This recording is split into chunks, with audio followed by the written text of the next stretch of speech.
It was the kind of night that made you wish you were anywhere but where you were. The rain came down in relentless sheets, battering the windows of the small Domino's Pizza where I worked. I glanced out at the empty parking lot, the streetlights casting eerie, wavering shadows in the downpour. My name is Lisa, and I was stuck on the closing shift again. At 26, I considered myself pretty average. Tall, with shoulder-length brown hair I usually kept tied back, and green eyes that seemed to miss nothing. I'd worked at this place for almost a year, and while it wasn't the most glamorous job, it paid the bills. That night it was just me and Eric, my coworker.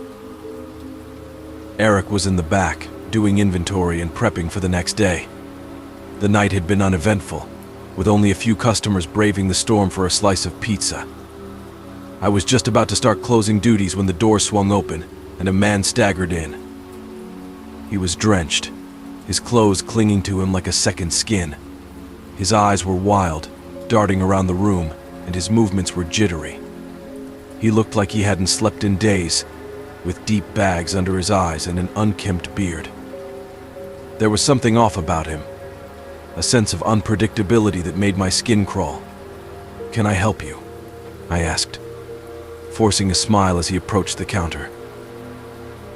He stared at me for a long moment before answering. "Large pepperoni," he said, his voice a rough whisper. I rang him up, feeling his eyes on me the whole time. He handed over a crumpled bill, his fingers brushing mine. They were cold and clammy, and I had to suppress a shiver. "It'll be about 10 minutes, I said, stepping back. He nodded, but didn't move to sit down. Instead, he just stood there, swaying slightly, his eyes never leaving me. I busied myself with the order, trying to ignore the feeling of his gaze burning into my back. After what felt like an eternity, the pizza was ready. "Here you go," I said, placing the box on the counter. He took it without a word and shuffled back out into the rain. I watched him go, the door swinging shut behind him. Only then did I let out the breath I hadn't realized I'd been holding. I turned and headed to the back where Eric was working. "Hey, Eric," I called, my voice trembling slightly. "Weird customer just came in." Eric looked up from his inventory sheet, frowning. "Weird how?" "I don't know," I said, shaking my head. He seemed off, like he was on something. Eric shrugged. "Probably just some junkie looking for a warm place to dry off. Don't worry about it." I nodded, trying to brush off the encounter, but the uneasy feeling lingered. I finished my shift, my eyes constantly flicking to the windows, half expecting to see the man's face peering in. When it was time for me to leave, I grabbed my things and told Eric to lock up. "Be careful out there," he said as I headed for the door. "You too," I replied, pulling up my hood and stepping out into the rain. I drove home through the storm, the wipers working furiously to keep the windshield clear. By the time I reached my apartment, I was soaked through. I quickly changed into dry clothes and settled into my nighttime routine. A quick shower, brushing my teeth, and then curling up in bed with a book. The rain pattered against the windows, a soothing sound that soon had me drowsy. I must have drifted off at some point because the next thing I knew, I was jolted awake by a strange noise. It was faint, almost like scratching. I sat up, my heart pounding, and listened. There it was again, coming from somewhere in the house. I grabbed my phone and crept out of bed, my bare feet silent on the carpet. I checked the kitchen, the living room, and finally the bathroom, but there was nothing there. Telling myself it was just the storm playing tricks on my mind, I returned to bed. I lay there, staring at the ceiling, willing myself to relax. The scratching came again, louder this time. My heart raced as I threw back the covers and tiptoed towards the sound. It was coming from the living room window. I steeled myself and peered through the curtains. My blood ran cold. The man from the pizza place was standing outside, his face inches from the glass, eyes wide and frantic. He was trying to pry the window open with a knife, his wild eyes fixed on me. I felt a scream rising in my throat, but it got stuck somewhere along the way. Fear paralyzed me, and for a moment I couldn't move. Then, instinct kicked in. I bolted to the kitchen, grabbed the largest knife I could find, and ran to the bathroom. I locked the door behind me and dialed 911 with shaking hands. "There's someone trying to break into my house," I whispered urgently. "Please hurry."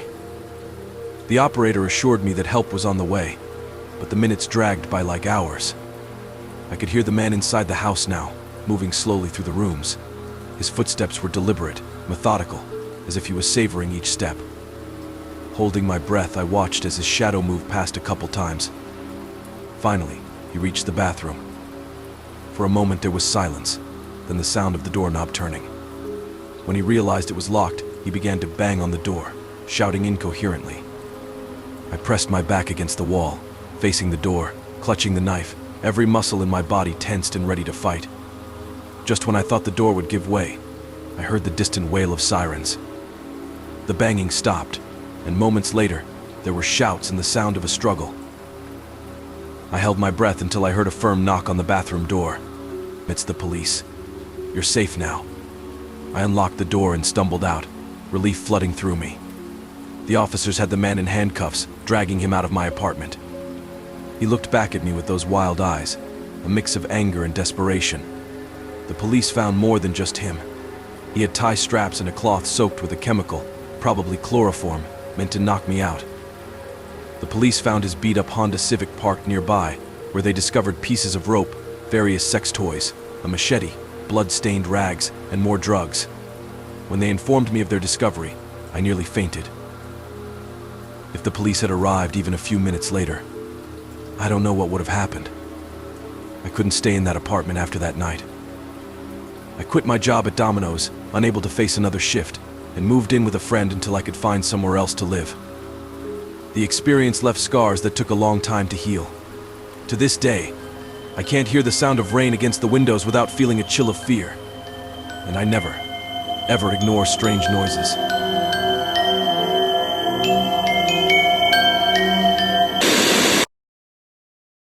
The night had settled into its usual routine at the McDonald's where I worked. It was late. The drive-thru quiet except for the occasional rumble of a car engine.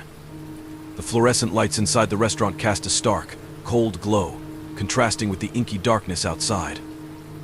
My name is Jason, and at 23, I'd been working here for almost a year. The job wasn't great, but it helped pay for my classes. That night I was stuck on the closing shift, the manager having left hours ago.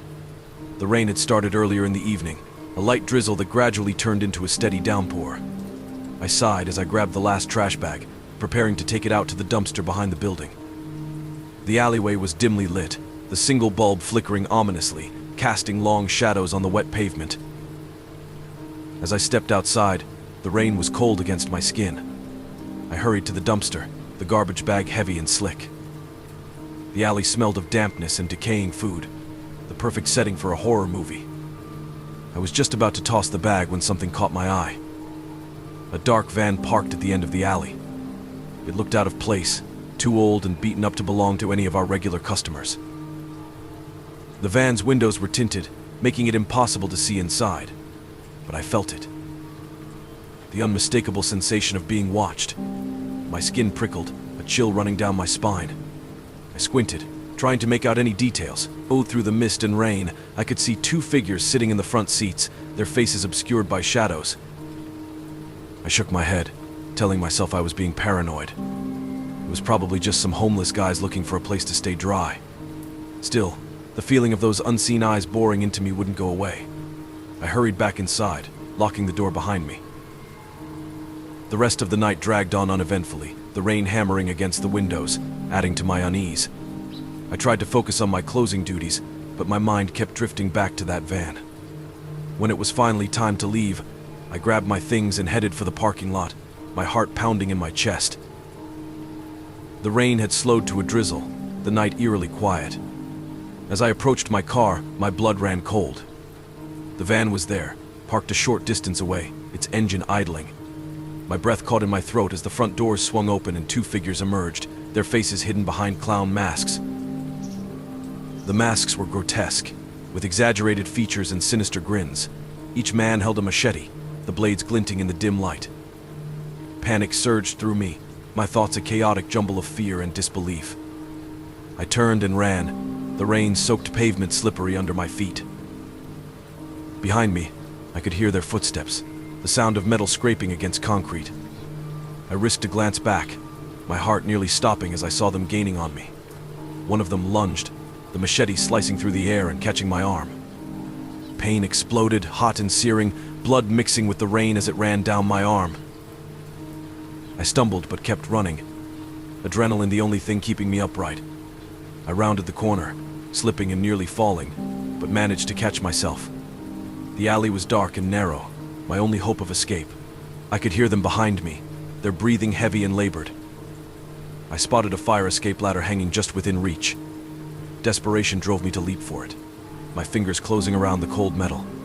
I scrambled up, my wounded arm screaming in protest. Below, the men reached the base of the ladder, their machetes slashing at the air, just inches from my feet. I climbed higher, my vision blurring from pain and exhaustion. Reaching the top, I hauled myself over the edge and collapsed onto the roof, gasping for breath. I pulled out my phone with shaking hands and dialed 911. There are two men. They tried to kill me. I panted, my voice barely more than a whisper. The operator's calm voice did little to soothe my frayed nerves, but she assured me that help was on the way.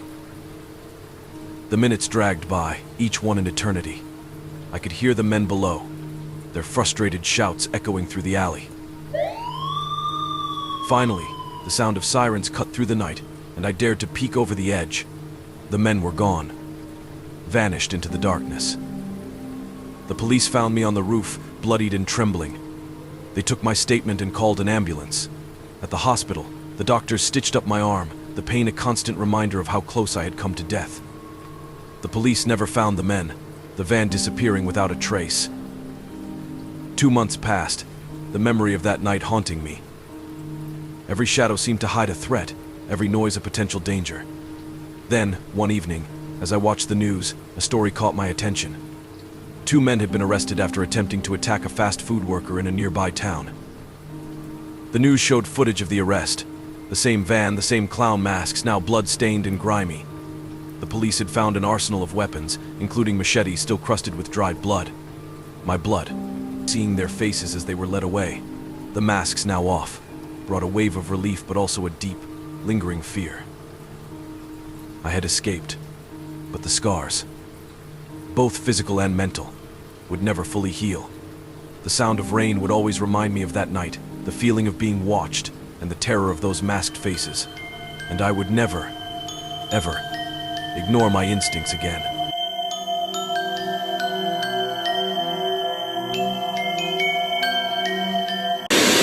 Thanks for listening.